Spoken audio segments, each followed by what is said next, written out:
Yo creo que mi aproximación a Podemos, como ha dicho bien Carolina, fue muy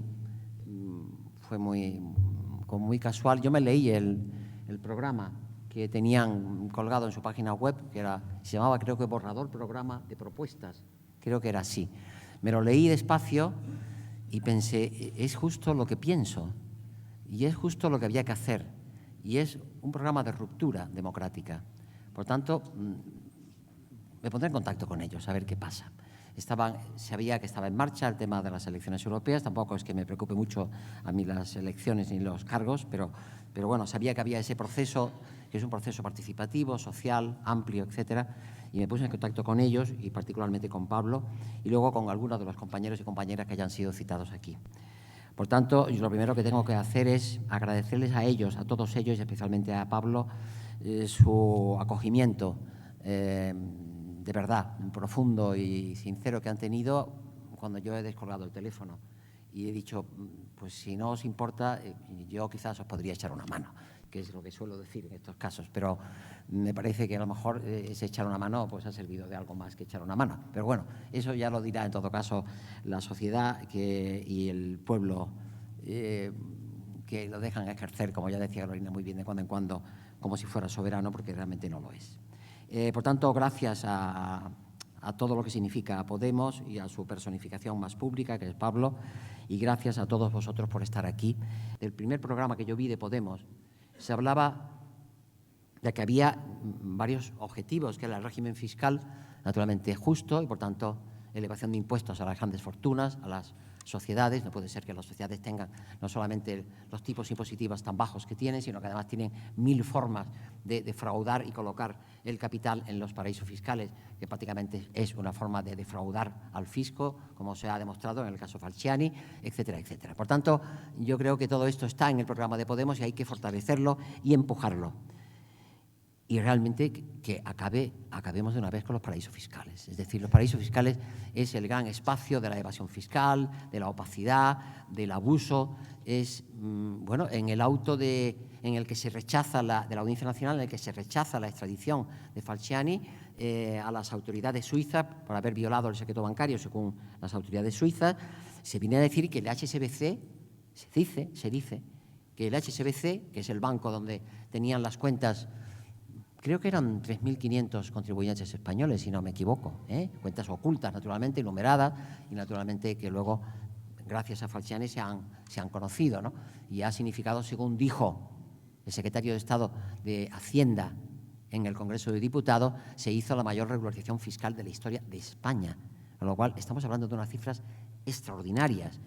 Y uno de los grandes defraudadores que tenían sus cuentas en el HSBC de Ginebra era toda la familia Potín.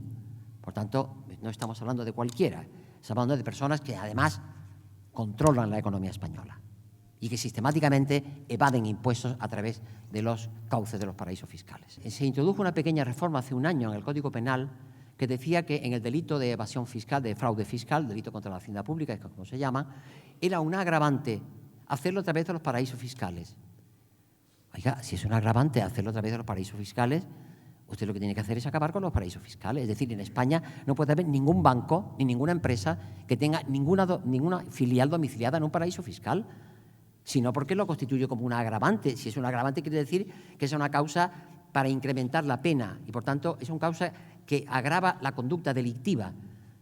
Y usted permite que en ese contexto de paraísos fiscales los bancos y las empresas de telecomunicaciones o de lo que sean puedan tener domiciliadas empresas en los paraísos fiscales.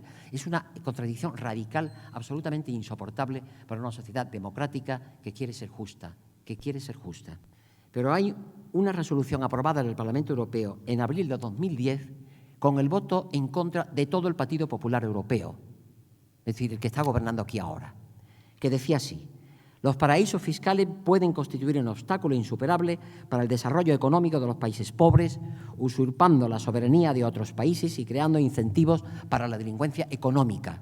Resolución de abril de 2010 del Parlamento Europeo, con el voto en contra del Partido Popular Europeo. Hay cuestiones que están planteadas en el programa de Podemos, yo suscribo y lo hago público aquí de forma evidente. Primero, cargos públicos electivos temporales. Un límite de 8, vamos a suponer 12, pero desde luego nunca más de 12. nunca más de 12, porque la política no es una profesión, la política es un servicio al ciudadano. Y por tanto, nadie se puede instalar en la política como si fuera una profesión. En segundo lugar, techos salariales fijos en función de la categoría del cargo correspondiente en las correspondientes leyes que regulan el funcionamiento de las instituciones públicas y representativas.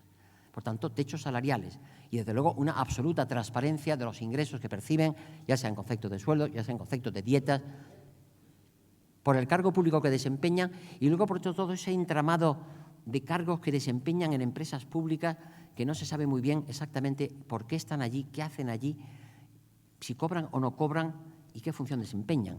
Es un espacio de opacidad de la función pública que es preocupante. Por tanto, yo creo que eso unido a dos exigencias.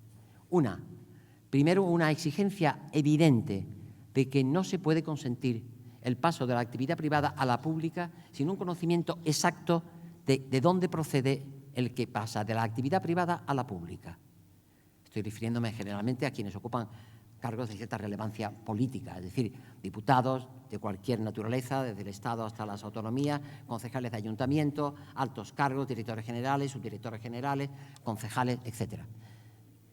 Hay que saber de dónde vienen y qué hacían allí y cuánto ganaban allí y cuánto ganan ahora y cuál es la diferencia. Es decir, no se puede establecer un plazo de 2 años para pasar de la actividad pública a la privada, que por otra parte se incumple de forma manifiesta y no pasa nada, y además que se pueda pasar de la actividad pública a ocupar puestos en las empresas más relevantes de todos los sectores económicos del país.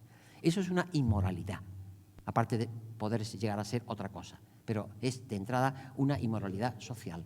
Por tanto, prohibición absoluta de que quien ha ejercido una actividad política de cierto nivel pueda ostentar cargos en ningún consejo de administración de ninguna empresa privada. Nunca. No en un plazo de 3, 4, 5 o 10. Nunca. Quien asume un cargo público, que sepa que asume una carga pública también, que es servir a los ciudadanos debidamente y no que se sirva luego de ese cargo público para hacer tráfico de influencia desde la empresa privada ocupando puestos en sus respectivos consejos de administración. Eso es intolerable. No puede ser. No puede ser que los partidos políticos tengan contratados préstamos hipotecarios con las entidades financieras. ¿Pero cómo préstamos hipotecarios? ¿Y qué inmueble han hipotecado? ¿Y pueden ser desahuciados o no pueden ser desahuciados? ¿O pagan puntualmente sus cuotas como cualquier particular que se encuentra en esta situación crítica? Francamente, me parece que es algo que debe desaparecer total y absolutamente de la ley de financiación de partidos políticos. No a la financiación privada, solo financiación pública, que es transparente y que se puede controlar a través de los presupuestos del Estado y nada más. Lo de la financiación a través de entidades financieras me parece el resto de una etapa en que las finanzas controlaban la política, que es lo que está ocurriendo realmente. Porque si tú le das 50 millones de euros a un partido político, ese partido político nunca hará nada que te pueda perjudicar ni un milímetro, menos que un milímetro. Por tanto, no puede ser que mantengamos un sistema de financiación de partidos que está en manos de la banca, cuando la banca no es pública, es privada, y por tanto tiene intereses financieros ocultos y espurios en la mayor parte de las actividades que desarrolla, sobre todo cuando lo hacen a través de instituciones como los paraísos fiscales. No es posible soportar que en un Estado con esa desigualdad que tenemos, con esos menores en estado de pobreza, con ese paro estructural, ahora haya un gasto electoral de millones de euros para conseguir 54 escaños en el Parlamento Europeo. No es admisible ni moral, ni éticamente, ni desde luego legalmente. Por tanto, yo creo que es una cuestión que habrá que abordar seriamente, porque de lo contrario vamos a una solución catastrófica en la cual los partidos se convierten en un instrumento de las entidades financieras. Había un viejo profesor de la Universidad de Estrasburgo, el profesor Kenning, que decía: todo el que de alguna manera concede algo a un partido, ya sea en forma de donación, ya sea en forma de préstamo, como es el caso de las entidades financieras, o de créditos, es porque espera una contraprestación. Obviamente lo estamos viendo en el caso Gürtel y en todos los casos que tengan relación con algún partido político. En el caso de Convergencia Democrática es evidente, porque ya incluso hay escrito de acusación donde explica sus conexiones con el caso del expolio del Palau de la Música, por ejemplo. Y en el caso de Unión Democrática ya hay incluso condenas que explican su relación, sus beneficios obtenidos a través de los negocios que hacían sus dirigentes en las instituciones de la Generalitat. Por tanto, es una realidad que ya está ahí, que no la tiene que descubrir nadie, es que se está palpando y cada vez más grave. Por tanto, hay que acabar con esa situación. Que hay derechos sociales, pero hay derechos civiles. Derecho a la libertad de expresión, de reunión, manifestación. Yo solo quiero decir dos cosas. Yo he hecho un largo trabajo sobre todas estas últimas reformas que propugna el Partido Popular, la Ley de Seguridad Privada, que estará a punto de entrar en vigor, porque ya ha pasado el último trámite del Congreso de Diputados, la Ley de Seguridad Ciudadana, que estará dentro de poco en el Congreso, la Ley del Código Penal, etcétera. Yo lo que quiero decir es que, primero, la Ley de Seguridad Privada me parece aterradora, porque que se dé entrada en la definición de las políticas de seguridad a los consejos de administración de las empresas de seguridad privada, me parece un paso atrás gigantesco en la privatización del Estado, es decir, en la anulación del Estado. Eso sí que es hacer política antisistema, señora Cospedal. Eso sí que es hacer política antisistema. Dar voz y voto a los consejos de administración en la definición de las políticas públicas de seguridad, que es lo que hace la Ley de Seguridad Privada, que está a punto de entrar en vigor. Hay algo que me impactó mucho cuando leí el proyecto de reforma del Código Penal, que todavía no sé si ha entrado ya en el Congreso o no, pero estará a punto de entrar, en el que hay tipos penales que consisten en perseguir como criminales a quienes se dedican a la venta ambulante, que son los inmigrantes, evidentemente, o quienes criminalizan, como en ese Código Penal se hace, a quienes ayudan a inmigrantes llamados irregulares a sobrevivir o a buscar trabajo. También es objeto de una criminalización específica. Es decir, me parece que todo eso que defino, eso sí que es hacer una política antisistema democrático, no lo que dice esa señora.